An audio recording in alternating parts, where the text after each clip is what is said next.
8वीत शिकणाऱ्या एका मुलीचा एक असा धक्कादायक प्रकार उघडकीस आला, ज्यामुळे संपूर्ण राज्यातल्या पालकांची झोप उडाली. सोशल मीडियावर एका मुलीचा एक असा वेगळाच व्हिडिओ व्हायरल झालाय की ज्यामुळे संपूर्ण महाराष्ट्राला धक्का बसलाय. आता ज्या पालकांची मुलं किंवा मुली शाळेत जातात ते सगळे पालक आता घाबरलेले आहेत, कारण की एक असा प्रसंग घडलाय जो महाराष्ट्राच्या इतिहासात कधीच घडला नव्हता.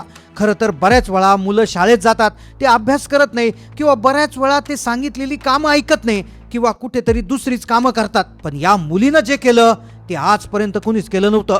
खरं तर एक 8वीत शिकणारी मुलगी जी अत्यंत हुशार होती, आई वडिलांचं सगळं ऐकायची, पण आई वडिलांच्या दुर्लक्षामुळे मुलीच्या आयुष्यात एक अशी घटना घडली की ज्यामुळे देशातले सगळे आई वडील आता अक्षरशः घाबरलेले आहेत. वरवर पाहता ही घटना तुम्हाला साधी वाटेल, कदाचित तुम्ही म्हणाल की आम्ही आमच्या मुला मुलींकडे लक्ष देतो, पण पहा ही एक अशी गोष्ट आहे की ती कोणत्याच आई वडिलांच्या लक्षात येत नाही. किती हुशार आई वडील असू द्या, कितीही वेल अवेअर असू द्या, त्यांच्या मुलांच्या बाबतीत मुलींच्या बाबतीत ही घटना घडत असते. एक मुलगी जी खरोखर फार हुशार, नियमित शाळेत जायची, दररोज सांगितलेला अभ्यास करायची, आई वडिलांचा एक ना एक शब्द ऐकायची, व्यवस्थित जेवायची, वेळेवर झोपायची, उठून व्यायाम करायची, एक आदर्श मुलगी. पण शाळेत जाताना तिच्या सोबत एक असा प्रकार घडला जो व्हिडिओ व्हायरल झाल्यानंतर उघडकीस आला, तेव्हा अक्षरशः आई वडिलांच्या पायाखालची जमीन सरकली. 5 महिने तो प्रकार सुरू होता, पण आई वडिलांना काहीच माहिती नाही. जेव्हा तो प्रकार उघडकीस आला, ही बातमी व्हायरल झाली, तेव्हा अख्ख्या राज्यातल्या पालकांना सरकारने एक तातडीचा इशारा दिला. एक अशी चूक जी देशातल्या 99% पालकांकडून होते, पण त्यांना वाटतं ती मुलांची चूक आहे, पण ही पालकांची डोळे उघडणारी एक घटना तुमच्यासाठी फार महत्त्वाची आहे. मग खरंच या 8वीत शिकणाऱ्या मुलीच्या बाबतीत काय घडलं होतं की ज्यामुळे सगळ्या पालकांची झोप उडाली? पालकांची नेमकं कोणती चूक होती की ज्यामुळे आता सगळ्या मुलींना धोका आहे? तुमचा मुलगा किंवा मुलगी शाळेत जात असेल तर तुम्ही काय काळजी घ्यायला पाहिजे? या 8वीच्या मुलीच्या बाबतीत काय प्रकार नेमका घडला की ज्यामुळे सरकारने सगळ्या पालकांना अर्जंट सूचना दिली? चला जाणून घेऊया या संपूर्ण प्रकरणाचा सविस्तर रिपोर्ट. एक घटना जी 8वीत शिकणाऱ्या मुलीच्या बाबतीत घडली. ही घटना नागपूर जिल्ह्यातील एका छोट्याशा गावात घडलेली आहे. एक शांत गाव, ज्या गावात राहणारी एक मुलगी जी 8वीत शिकत होती, शाळेत अत्यंत हुशार, वेळोवेळी अभ्यास करायची, आई वडिलांचा शब्द खाली पडू देत नसायची. अगदी काही दिवसापासूनच तिच्या पोटात दुखायला लागलं होतं. साधारणपणे 15 दिवसापूर्वीची गोष्ट आहे.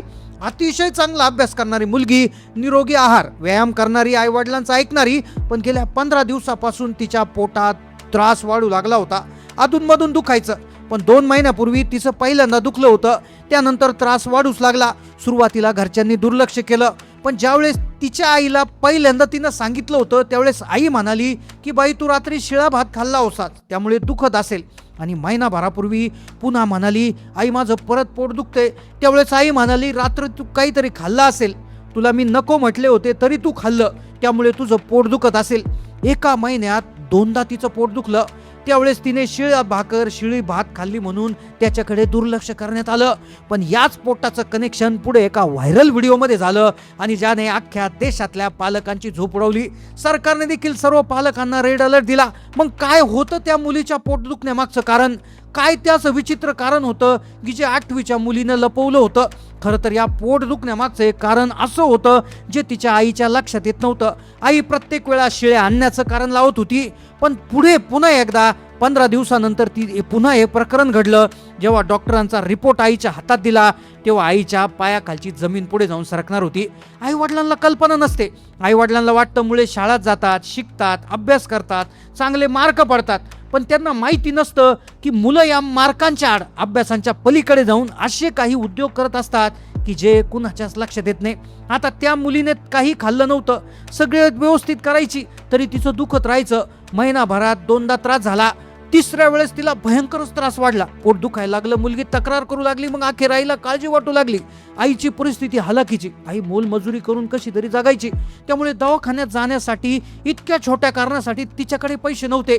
आणि जर पूर्ण मजुरी बुडून जायची तर रोज बुडायचा. पण एके दिवशी आईनं निर्णय घेतला, सगळं काम सोडून ती खाजगी दवाखान्यात त्या मुलीला नेण्याचा तिने निर्णय घेतला. मुलगी दवाखान्यात गेली. दवाखान्यात गेल्यानंतर डॉक्टरांनी मुलीची तपासणी केली. डॉक्टरांनी आईला विचारलं किती दिवसांपासून दुखतंय? आई म्हणाली 2 महिन्यापासून थोडं थोडं दुखतंय, पण गेल्या 15 दिवसात तिचा त्रास प्रचंड वाढलाय. डॉक्टरांच्या डोक्यात काहीतरी आलं. डॉक्टरांची नजर आता अशा गोष्टीकडे वळाली होती, त्यामुळे त्यांच्या चेहऱ्यावरचे रंग असे बदलले की तिच्या आईला ते पाहून भीती वाटली. डॉक्टरांच्या काय लक्षात आलं असेल, त्यामुळे डॉक्टर तातडीनं म्हणाले की हिच्या रिपोर्टची तपासणी करा. रिपोर्ट येण्याआधी आईच्या चेहऱ्यावर अत्यंत भीती आणि डॉक्टरांचा चेहरा विचित्र रंगाने बदलला होता.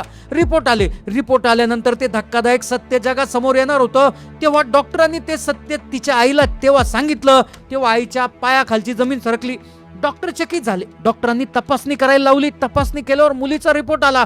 मुलीचा रिपोर्ट डॉक्टरांच्या हातात होता. डॉक्टर रिपोर्ट वाचत होते. प्रत्येक क्षणाला प्रत्येक शब्द वाचता वाचता डॉक्टरांच्या चेहऱ्यावरचे भाव बदलत होते. मग त्या रिपोर्टमध्ये असं काय होतं? अखेर ते आता डॉक्टरांनी सांगायला सुरुवात केली होती. डॉक्टर जो शब्द बोलणार होते तो अख्ख्या देशातल्या पालकांच्या अक्षा काळजाचा थरकाप उडवणारे शब्द होते. जे देशाच्या इतिहासात कधीच घडलं नव्हतं ते आता होणार होतं. अखेर आईचा चेहरा धक्क्याने पांढरा पडला होता. डोळ्यातून पाणी येत होतं. ती गोंधळल्यासारखी स्तब्ध झाली होती. मग डॉक्टरांनी असं काय सांगितलं की ज्यामुळे आई घाबरली. देशाला हादरा बसला. नेमकं तिला असा कोणता आजार होता? त्या रिपोर्टमध्ये असं काय उघडकीस आलं? खरं तर तो रिपोर्ट म्हणजे या प्रकरणाचा पहिला अध्याय होता.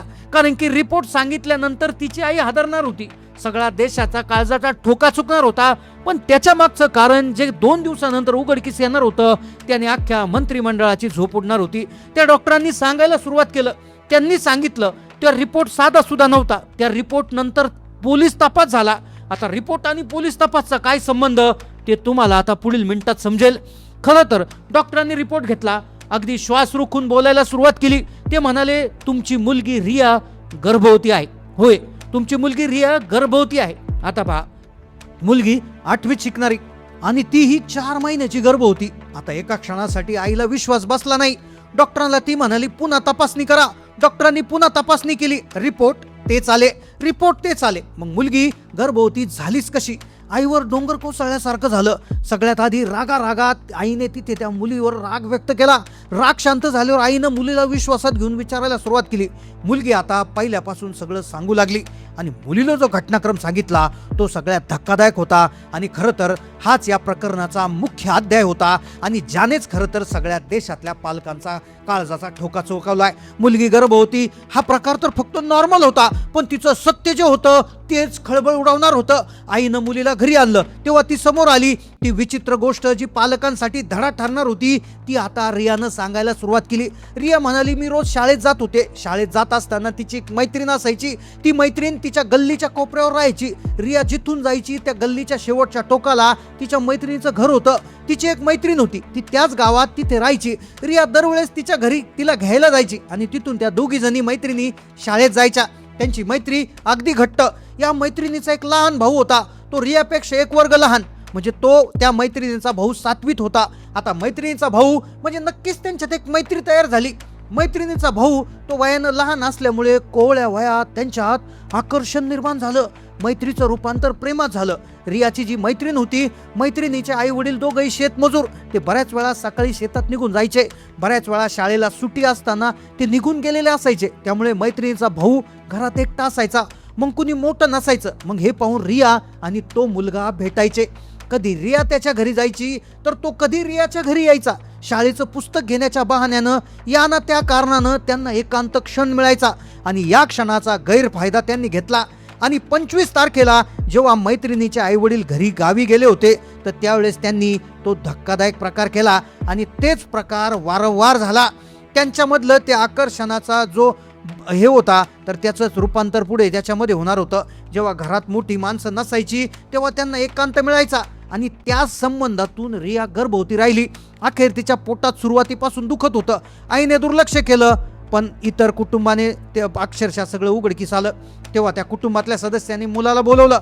मुलाला विश्वासात घेऊन विचारण्यात आलं. तेव्हा मुलानं जी कबुली दिली ती ऐकून आईवडिलांच्या पायाखालची जमीन सरकली. मुलगा म्हणाला, आमचं एकमेकांवर प्रेम आहे. आम्ही दोघं एकमेकांसोबत लग्न करणार आहोत, असं त्या मुलानं कबूल केलं.